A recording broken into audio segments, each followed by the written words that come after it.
สบายดีทุกคนเนาะมื้อนี้โอเล่สิมาสอนเติมเงินเข้าแอป M Money เนาะเพื่อที่จะเติมแพ็กเกจหรือว่าเติมบัตรเติม Data ของเราเนาะโอเคก่อนอื่นก็เข้ามาแอป d a y 1เลยเนาะ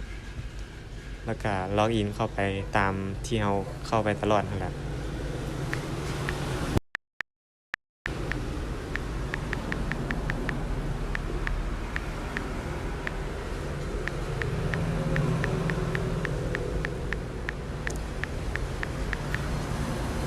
โอเคล็อกอินเขาก็กดเข้ามาเลยเนาะเรามาซอกตัวกระเป๋าเงินเนาะทุกคน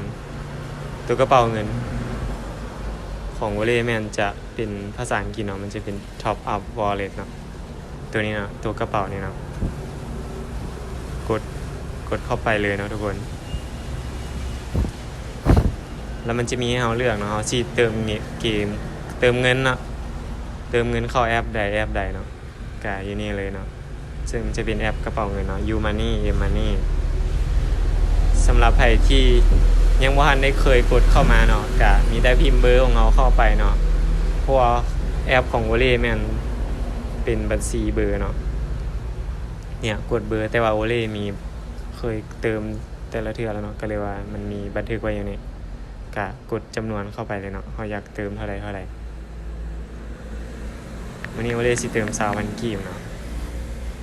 ก็ใส่เหตุผลเราใส่กดหยังเข้าไปก็ได้เนาะบ่ได้มีปัญหาหยังแล้วก็ทุกเทื่อที่เราเติมเนาะมันจะหักค่าธรรมเนียม3,000กีบเนาะเติมน้อยเติมหลายมันก็หักค่าธรรมเนียมเนาะเติมเป็นล้านมันก็หักค่าธรรมเนียม3,000กีบเติม4,000กีบมันก็หักค่าธรรมเนียม3,000กีบนะโอเคกดไปต่อเลยโอเคเป็นที่เรียบร้อยเอามาเข้าแอป M Money เนาะเพื่อเช็คเบิ่งก็ได้เนาะว่ามันเข้าหรือบ่เข้าโอเคเข้าแล้วเนาะ